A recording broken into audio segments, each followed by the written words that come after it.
ఎందుకంటే చైర్మన్ కింద vice chairman కింద కౌన్సిలర్ వైసీపీలు ఉన్న అధికార పార్టీ వాళ్ళు ఉందన్న అహంకారంతో అధికారులందరినీ వాళ్ళు కావాల్సిన అధికారులందరినీ తీసుకొచ్చి వాళ్ళు చెప్పు చేతుల్లో పెట్టుకొని నర్సీపట్నం మున్సిపాలిటీని ఆడిస్తున్నారు. అది అందరూ కూడా ప్రజలందరూ కూడా తెలియజేసుకోవాలి. గత ప్రభుత్వంలో ఏ అభివృద్ధి జరగలేదు, కేవలం బిల్లుల మార్పిడే జరిగిందని ప్రధానంగా నేను ఇప్పుడు కూడా నేను చెప్తాను. 2014 నుంచి 19 వరకు లేదా 40 సంవత్సరాలు అభివృద్ధిని, ఈ 5 సంవత్సరాలు 14 నుంచి 19 వరకు జరిగిన అభివృద్ధిని, 14 నుంచి 14 నుంచి 24 వరకు జరిగిన అభివృద్ధిని నేను పబ్లిక్గా ఓపెన్ ఛాలెంజ్ చేస్తున్నాను ఎవరికైనా సరే తెలుగుదేశం పార్టీ కౌన్సిలర్కి.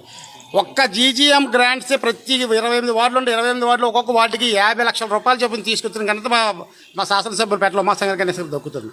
అదే కాకుండా రోడ్ ఎక్స్టెన్షన్ అని చెప్పి నా చిన్నప్పటి నుంచి చూస్తున్నాను మాట్లాడుతున్నారు. మంత్రుల కింద చేసిన వాళ్ళు, ఎంపీల కింద చేసిన వాళ్ళు, మినిస్టర్ కింద చేసిన వాళ్ళు, స్పీకర్ కింద కూడా చేసిన వ్యక్తులు కూడా మాట్లాడారు. ఏమన్నారు? రోడ్ ఎక్స్టెన్షన్ 100 అడుగులు కాదు 120 అడుగులు చేస్తాం, అక్కడి నుంచి చేస్తాం, బొడ్డుపల్లి సెంటర్ నుంచి చేస్తాం, కానీ ఒక్క అడుగు కూడా చేయలేని పరిస్థితిలో ఉన్నారు. అలాగే అది కూడా మా శాసనసభ్యులు తీసుకొస్తే దాన్ని కూడా రకరకాల అడ్డంకులు పెట్టి ఆఫ్ చేయడం జరిగింది.